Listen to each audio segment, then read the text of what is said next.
Assalamualaikum, saya Redi Wahyudi dengan NIM 858097915 dari UPBJJ UT Pontianak. Di sini saya akan melaksanakan praktikum ekosistem darat. Nah, apa itu ekosistem? Ekosistem merupakan suatu sistem yang terbentuk karena adanya hubungan timbal balik antara makhluk hidup dengan lingkungan hidup. Dan diantaranya keduanya tidak dapat terpisahkan. Ekosistem terdiri dari komponen biotik dan komponen abiotik. Komponen biotik terdiri dari produsen atau tumbuhan dan konsumen atau hewan serta dekomposer atau pengurai. Sedangkan komponen abiotik terdiri atas bahan anorganik, bahan organik, dan iklim. Dari cara terbentuknya, ada dua jenis ekosistem, yaitu ekosistem alami dan ekosistem buatan. Ekosistem alami merupakan ekosistem yang sudah terbentuk dari proses alami, sedangkan ekosistem buatan merupakan ekosistem yang sengaja dibuat oleh manusia dengan tujuan untuk menjaga keseimbangan hidupnya di dalamnya. Contoh ekosistem alami adalah hutan, padang rumput, gurun, gunung, sedangkan contoh ekosistem buatan ada sawah, taman, dan kebun. Kali ini kita akan melakukan praktikum tentang ekosistem darat alami dan ekosistem darat buatan. Adapun alat dan bahan yang harus kita siapkan adalah yang pertama lembar pengamatan, alat tulis, aplikasi barometer yang ada di handphone, serta lingkungan di sekitar. Yang pertama, kita akan menuju ekosistem darat alami yaitu hutan. Komponen abiotik beserta kondisinya yang ada di hutan antara lain kondisi cahayanya cukup, suhunya mencapai 32 derajat Celcius, jenis tanahnya gambut dan subur, anginnya semilir, serta keadaan airnya yang sangat cukup. Kemudian kita akan mengamati komponen biotiknya yang terdiri dari tanaman dan hewan. Yang pertama ada pohon waru, yang kedua ada tumbuhan paku-pakuan, yang ketiga ada pohon pepaya, yang keempat ada pohon mengkudu, dan yang kelima ada tanaman binahong. Kelima tanaman tersebut saling berinteraksi dengan komponen abiotik di lingkungannya, di mana tanaman membutuhkan cahaya matahari, air, dan juga tanah untuk membantu proses pertumbuhan dan perkembangannya. Selain itu, dalam beberapa tanaman juga membutuhkan hewan yang dapat membantu proses penyerbukan. Selanjutnya, kita akan mengamati beberapa hewan.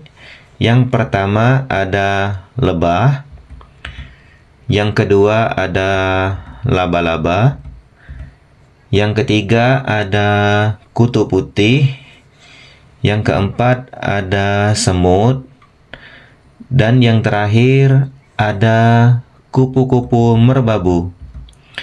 Hewan-hewan tersebut juga berinteraksi dengan komponen biotik dan abiotik di lingkungannya. Mereka membutuhkan air, oksigen, dan makanan untuk terus bertahan hidup dan berkembang biak. Dalam hal ini, tumbuhan sebagai produsen dan hewan sebagai konsumen.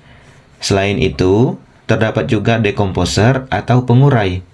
Mereka adalah makhluk hidup atau organisme yang memperoleh energi dengan cara menguraikan sisa-sisa makhluk hidup lain yang sudah mati.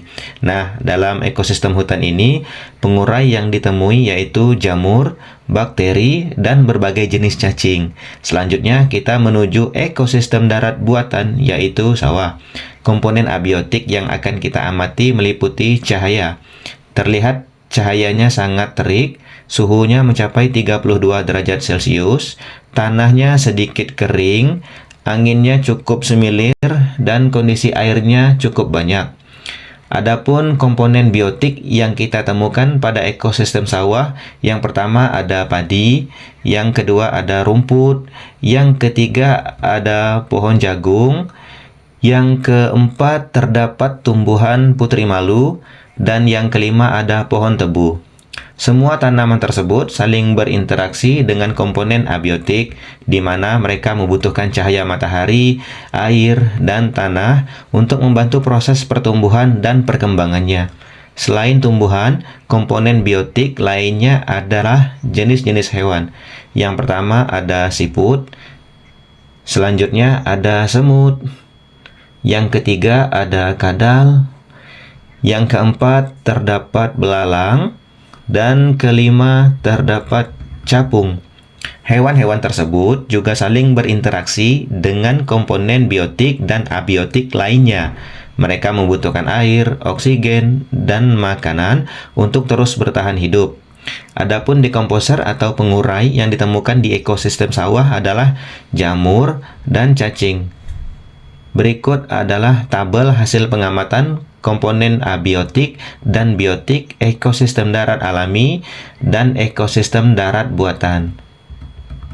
Kesimpulan pengamatan ini adalah dari hasil pengamatan pada lingkungan sekitar, yaitu hutan dan sawah, menunjukkan bahwa di alam ini terdapat hubungan timbal balik antar unsur atau komponen biotik dan abiotik yang membentuk sistem ekologi atau yang disebut dengan ekosistem. Interaksi tersebut mendukung keseimbangan alam yang menguntungkan bagi makhluk hidup termasuk manusia. Sampai di sini dulu praktikum hari ini. Sekian dan terima kasih.